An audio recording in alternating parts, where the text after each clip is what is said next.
8 বছর পূর্বের ধর্ষণ মামলাতে অভিযুক্ত 3 সেনা আধিকারিকের বিরুদ্ধে আজ সাজা ঘোষণা করল হাওড়া আদালত। পস্কো মামলাতে বিচার পেল নাবালিকা। সোমবার যাবতীয় তথ্য প্রমাণের ভিত্তিতে দুজন সীমান্ত রক্ষাকারী সেনা জওয়ানের বিরুদ্ধে যাবজ্জীবন কারাদণ্ড ও 1 লক্ষ টাকা জরিমানা ঘোষণা করেন হাওড়া আদালতের বিচারপতি সৌরভ ভট্টাচার্য। কথায় বলে বিচার ব্যবস্থা বিলম্বিত হয়, তবে বিচার নিশ্চিত করে। আর নিজের সঙ্গে ঘটে যাওয়া অবিচারের বিরুদ্ধে বিচারের দাবিতে 8 বছর অপেক্ষার পর অবশেষে সোমবার হাওড়া আদালত থেকে বিচার পেলেন পস্কো ধারাতে মামলাকারী মহিলা। সোমবার যাবতীয় তথ্য প্রমাণের ভিত্তিতে দুইজন সীমান্ত রক্ষাকারী সেনা জওয়ানের বিরুদ্ধে যাবজ্জীবন কারাদণ্ড ও 1 লক্ষ টাকা জরিমানা ঘোষণা করে হাওড়া আদালতের বিচারপতি সৌরভ ভট্টাচার্য। এছাড়াও অপর আরেক অভিযুক্তকে 10 বছরের সশ্রম কারাদণ্ডেও ও 1 লক্ষ টাকা জরিমানা ঘোষণা করেন। দুই ক্ষেত্রে জরিমানায় অর্থ না দিতে পারলে যথাক্রমে আরও 2 ও 1 বছরের সশ্রম কারাদণ্ডের নির্দেশ দেন বিচারক। ঘটনার সূত্রপাত 2015 সালের 27শে ডিসেম্বর। ওই দিন হাওড়া স্টেশন থেকে অমৃতসর মেলে টিকিট কেটে ট্রেনে উঠে পড়েন বছর 13 এক যুবতী। সেনাবাহিনীর কামরা হওয়াতে বিশ্বাসের ভরসা করে ওই কামরাতে উঠে পড়েন ওই নাবালিকা। এরপর কামরাতে তাকে মদ্যপান করান কামরাতে থাকা 2 সীমান্তরক্ষী জওয়ান।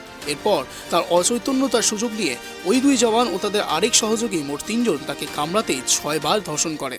ততক্ষণে হাওড়া থেকে মধুপুরা জিআরপিতে ওই নাবালিকার ট্রেনে ওঠার খবর পৌঁছে যায়। মধুপুরা স্টেশনের জিআরপি থেকে ওই নাবালিকাকে উদ্ধার করে, তার সঙ্গে একজন সেনা জওয়ানকে গ্রেপ্তার করে।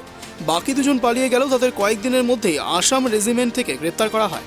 ওই নাবালিকার সমস্ত ডাক্তারি পরীক্ষা করে ধর্ষণের ঘটনার সমস্ত প্রমাণ পাওয়া যায়। এরপর তাকে হাওড়াতে নিয়ে আসা হয়। হাওড়া জিআরপির মাধ্যমে মামলা রুজু হলে সেই মামলা হাওড়া আদালতে ওঠে। হাওড়া হাসপাতালে নাবালিকার চিকিৎসাও করানো হয়। এরপর ওই 3 অভিযুক্তকে টিআই প্যারেডে শনাক্তকরণের কাজ শেষ হয়। 18 জন সাক্ষীর উপস্থিতিতে সোমবার আদালত ওই 3 অভিযুক্ত বালক রাম যাদব ও সন্তোষ কুমারকে পস্কো আইনের 6 নম্বর ধারা অনুযায়ী যাবজ্জীবন কারাদণ্ড ও 1 লক্ষ টাকা জরিমানা ঘোষণা করে হাওড়া আদালতের বিচারপতি সৌরভ ভট্টাচার্য। এদের বিরুদ্ধে সেকশন 6 পক্সো অ্যাক্টে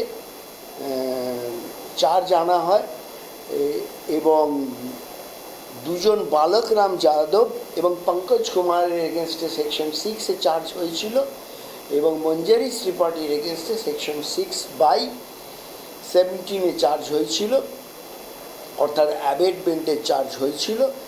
18 জন সাক্ষী ইন অল, সব মিলিয়ে 18 জন সাক্ষী হয়। 18 জন সাক্ষী সাবুত বিচার করে জজ সাহেব আজকে রায় দিলেন। এই কেসের আসামিরা সবাই এতে কাস্টাডিতে ছিল, তারা কেউ বেল পায়নি। আজকে জজ সাহেব রায় দিলেন, তাতে বালকরাম যাদব এবং পঙ্কজ কুমারকে, যেটা সবচেয়ে হায়েস্ট পানিশমেন্ট হয়, অর্থাৎ যাবজ্জীবন কারাদণ্ড দেওয়া হয়েছিল এবং দেওয়া হয়েছে এবং 1 লক্ষ টাকা জরিমানা করা হয়েছে। যদি 1 লক্ষ টাকা জরিমানা না দিতে পারে তাহলে অনাদায় 2 বছরের আরও সশ্রম কারাদণ্ড। এবং মঞ্জরি ত্রিপাঠী, যিনি অ্যাবেটমেন্ট করেছিলেন, যার এগেনস্টে চার্জ ছিল 6/17-এ, সেই মঞ্জরি ত্রিপাঠীকে জজ সাহেব 10 বছরের কারাদণ্ড দিয়েছেন এবং 1 লক্ষ টাকা ফাইন করেছেন। 1 লক্ষ টাকা ফাইন, অনাদায়ে আরও 1 বছরের অতিরিক্ত কারাদণ্ড। এছাড়াও অপর আরেক অভিযুক্ত মঞ্জুরি ত্রিপাঠীকে পস্কো আইনের 6/17 ধারা অনুযায়ী 10 বছরের সশ্রম কারাদণ্ড ও 1 লক্ষ টাকা জরিমানা ঘোষণা করে। 2 ক্ষেত্রে জরিমানার অর্থ না দিতে পারলে যথাক্রমে আরও 2 ও 1 বছরের সশ্রম কারাদণ্ডের নির্দেশ দেন বিচারক। গোটা আইনি প্রক্রিয়াতেই অভিযুক্তদের জামিন মঞ্জুর করা হয়নি। অভিযুক্তদের বিরুদ্ধে বিলম্বিত বিচার পেলেও বিচার পেয়ে খুশি মামলাকারী। হাওড়া থেকে প্রসেনজিৎ অধিকারী রিপোর্ট, ট্রাইব টিভি।